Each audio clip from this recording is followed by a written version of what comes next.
Oui, merci, Monsieur Perdriau. Un sujet, je pense, qui mérite en tout cas que nous ayons un débat au sein du conseil municipal ce soir, d'où cette question orale que nous avons déposée. Alors, pareil que tout à l'heure, vous me permettrez de faire une petite remise en contexte historique des relations tumultueuses que votre municipalité entretient avec les représentants du commerce stéphanois depuis 2014. Excusez-moi, Monsieur Courbon, Oui. je vais vous rappeler aussi au règlement du conseil municipal. Vous nous avez adressé Oui. une question orale, Je la mets en contexte. et donc je vous demande de la lire. Je Et vais contrairement à ce que vous avez dit en introduction, une question orale au conseil municipal fait l'objet d'une réponse et non pas d'un débat. Donc, je vous remercie de bien vouloir lire votre question. Je vous répondrai et nous passerons à la suivante. Je vais la lire, mais avec une mise en contexte pour la synthétiser afin Ben de non. faire gagner du temps. Non, Monsieur Courbon. Je vous remercie de vous contenter de ce que vous m'avez envoyé. Il eût fallu, là aussi il faut un peu d'ordre dans un conseil municipal, comme dans toute organisation, que vous apportiez la contextualisation dans le courrier que vous m'avez adressé, auquel cas vous auriez pu la présenter ce soir. On comprend que vous êtes gêné par la Pas du situation, tout, pas Monsieur du tout. Perdriau. Vous êtes libre d'écrire ce que vous voulez. Si vous n'êtes pas gêné, laissez-moi poursuivre Non, mon Monsieur propos, s'il Courbon. vous plaît. Donc Vous vous voulez êtes- pas qu'on parle de cette situation? Monsieur Courbon. Bon, alors Vous laissez-moi êtes, parler. non, vous êtes libre de dire, vous êtes libre d'écrire ce que vous voulez, et au conseil municipal, vous êtes libre de lire ce que vous avez écrit. C'est pas moi qui fais le règlement du conseil municipal, vous le connaissez aussi bien que moi. Donc, la contextualisation, tout ce que vous voulez, vous auriez très bien pu l'écrire dans la question orale, auquel cas vous auriez pu l'aborder. Alors, Vous avez fait un autre choix. Je vous remercie donc de vous en tenir Si- à la question orale que vous m'avez adressée, et je vous répondrai. Alors, si vous voulez jouer à ce petit jeu, mais qui est vraiment puéril et qui montre finalement la gêne qui est la vôtre, Mais pas du tout. Pas du citez-moi tout. l'article du règlement intérieur qui précise que la question orale présentée au conseil municipal doit être à la virgule près le texte déposé le Écoutez, mercredi avant. Je vous demande de me le citer. C'est le règlement Je intérieur. vous demande de me le citer. Et de même qu'il n'y a pas de débat prévu après les Très bien, questions mais orales, je vous c'est demande une de question, me citer- une réponse. Je vous demande de me citer Écoutez, l'extrait du je vous règlement invite- intérieur qui ne me permet pas de contextualiser la question orale. Monsieur Courbon, je vous invite à lire votre question. Si vous voulez y renoncer, vous y renoncez. Sinon, passez à la suivante. Non, je vous demande de me citer l'article du règlement intérieur Écoutez, derrière lequel vous vous drapez pour m'empêcher. Un article très simple, c'est Oui. que le maire est le responsable de la police du conseil. D'accord, donc c'est pas le règlement intérieur, c'est votre bon vouloir alors. Non, Monsieur Si. Courbon. C'est qu'il y a des règles dans un conseil municipal. Oui, je vous demande de me la citer. Vous avez une question orale, je vous demande de la poser.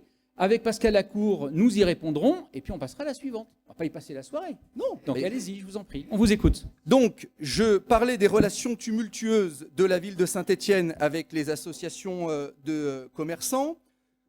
Je reviens naturellement sur la dissolution de Saint-Et Shopping il y a de ça quelques années, après déjà une affaire douteuse sur la gestion financière de cette association. C'était une histoire de mise en place d'un système de lecture de cartes électroniques qui avait été payé à grands frais par l'association et qui n'a jamais vu le jour, et la démission retentissante déjà à l'époque de la secrétaire, de la trésorière et de la présidente de l'association qui avait déclaré, je cite, « Les différentes pressions auxquelles je suis soumise ne m'empêchent de garantir l'indépendance de la structure ». C'était une remise en contexte qui, dans le contexte général dans lequel nous baignons depuis quelques mois, à mon avis, méritait d'être précisée. Alors, en mars 2017, et là j'en viens au contenu de la question à proprement parler, en mars 2023, vous nous avez proposé une subvention d'un montant de plus de 80 000 € au profit de l'association Côté Saint-Étienne qui avait été recréée un an auparavant, étant entendu qu'en 2022, l'association avait déjà bénéficié du même montant du soutien financier municipal.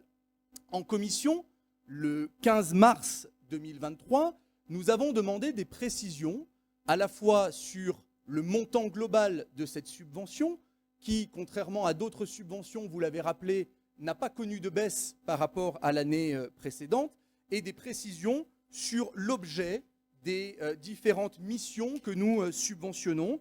Et en particulier, par exemple, on avait cité la question de l'opération Semaine de la beauté, Semaine de la mode, Personal Shopper. Et je reviens sur une réponse qui avait été apportée par Madame Lacour à la séance du conseil municipal. Elle nous avait dit par exemple que le personal shopper était quelqu'un qui s'occupe des opérations de relooking de personnes qui ont participé à un concours. Il emmène la gagnante chez le coiffeur pour acheter des vêtements. Bon, tout ceci nous semblait déjà relativement foireux, vous me passerez l'expression, mais nous avons malgré tout continué nos investigations. Je rappelle que lors de ce même conseil municipal, vous aviez réaffirmé un plein et total soutien de votre part à la gestion de cette association sur laquelle vous n'aviez, je vous cite, absolument rien à dire. C'est dans les minutes du conseil municipal. Et vous regrettiez d'ailleurs que nous étions dans une posture de défiance, voire de suspicion. Alors on a réitéré nos questions et nos demandes de précision, tout simplement pour obtenir des documents qui, en toute logique, sont en la possession des agents instructeurs de ces demandes de subvention depuis de nombreux mois. Pas de réponse. Au mois d'août, dans une communication électronique de l'association, nous avons appris avec une certaine stupeur l'existence d'un déficit de plus de 74 000 € sur l'exercice 2022, alors même que l'association avait bénéficié d'un soutien municipal, y compris sur cet exercice-là. Ça nous a interpellés. Et d'ailleurs, on vous a sollicité cet automne par un nouveau courrier, lui aussi resté sans réponse, dans lequel on redemandait les documents qu'on avait demandés à plusieurs reprises, mais surtout dans lesquels on vous demandait l'appréciation de la municipalité quant à l'existence de cet important déficit et surtout voilà, l'analyse qui était la vôtre sur ses causes et sur ses conséquences. Là aussi, pas de réponse. Alors il a fallu, comme bien souvent, qu'un journaliste bien informé et compétent rédige un article de presse pour que, enfin, vous réagissiez, puisque les demandes et les doutes de l'opposition, on l'a bien compris, vous n'en avez que faire.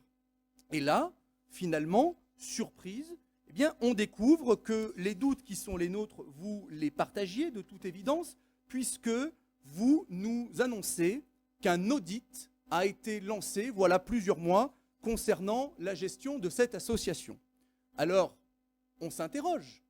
Pourquoi vous dites aujourd'hui avoir lancé un audit il y a plusieurs mois, alors même que vous déclariez avoir totale confiance dans la gestion de cette association pour laquelle il n'y avait rien à redire et aucune suspicion à avoir? Il y a là aussi un manque de cohérence. Et puis, miracle du timing, nous avons enfin reçu, quelques jours avant le conseil municipal, les documents que nous demandions depuis le 15 mars. On va dire que le tuyau était sérieusement bouché et que ça a mis effectivement près de 8 mois pour arriver jusqu'à notre boîte aux lettres. Mais on y est habitué. Alors, cet audit, quels en sont les premiers résultats? Et surtout, s'il a bien lieu et s'il a été initié il y a plusieurs mois, comme vous le sous-entendez, pourquoi nous en avoir caché l'existence, étant donné que vous saviez pertinemment que nous avons posé un certain nombre de questions sur cette association. Là où les choses deviennent relativement lunaires, c'est qu'il y a quelques jours, ce qu'il reste de l'association a organisé une assemblée générale extraordinaire voulant acter la dissolution de cette association. Dissolution qui, soit dit en passant, est la meilleure manière qui soit pour mettre la poussière sous le tapis et ne pas chercher à comprendre où est passé l'argent. Mais là, coup de théâtre, on s'aperçoit que la dissolution n'est pas possible puisqu'il semblerait que le président démissionnaire ait démissionné et demandé la liquidation judiciaire de l'association dans le plus grand secret. Alors, voilà où on en est aujourd'hui, et vous allez sans doute nous apporter un certain nombre de précisions pour nous rassurer, mais tout de même, il se pose aujourd'hui un certain nombre de questions. La première, c'est, au regard de ce qu'ont dit un certain nombre d'adhérents de cette association, où est passé l'argent, et en particulier, où sont passés les 81 000 € versés en 2022 et les 40 et quelques mille euros versés en 2023, puisque vous avez annoncé avoir fait une rétention du solde de la subvention. On est en droit de savoir, et les Stéphanois sont en droit de savoir, où est passé cet argent. Et s'il y a des doutes, est-ce que la ville de Saint-Étienne entend ou non ester en justice, et en particulier peut-être déposer plainte, dans le cadre d'une investigation que la ville pourrait souhaiter pour un, je dis bien, potentiel détournement de fonds. Là, c'est le premier sujet sur le plan technique. Sur le plan plus politique, on peut quand même s'étonner que l'histoire se répète tragiquement. Synthé Shopping, gros trou financier, dissolution, on recrée une association, gros trou financier, dissolution. Dans les deux cas, on peut quand même s'interroger sur la légèreté avec laquelle vous versez de l'argent public de façon significative à des associations dont, quoi qu'il arrive, la gestion peut interroger. Alors évidemment, nos commerçants gèrent mieux la trésorerie de leur boutique que les subventions que nous versons, mais il y a quand même un élément qui interroge. Parce que dans les documents que nous avons reçus très récemment, il y a effectivement le compte-rendu de la dernière Assemblée Générale, celle de 2022. Et moi, je ne suis pas à votre place, et j'ai envie de dire Dieu merci, mais tout de même, si je devais instruire une demande de subvention pour gérer de l'argent public à hauteur de 81 000 €, et que je reçois un compte-rendu d'une Assemblée Générale d'une association de plusieurs centaines d'adhérents, dans laquelle j'ai des adhérents qui disent ne pas être au courant de la nature des actions qui font l'objet d'un subventionnement, et pire encore, quand j'ai sous les yeux un document qui prouve qu'à la dernière Assemblée Générale étaient présents en tout et pour tout 4 personnes, je serais, à mon avis, un peu plus prudent avant de verser, sans vérification aucune, 81 000 € d'argent public. Et donc, ça pose quand même la question, encore une fois, des liens qu'on pourrait potentiellement qualifier de malsains que vous entretenez avec les associations de commerçants. Nous avons regretté à plusieurs reprises l'absence d'indépendance politique de ces associations.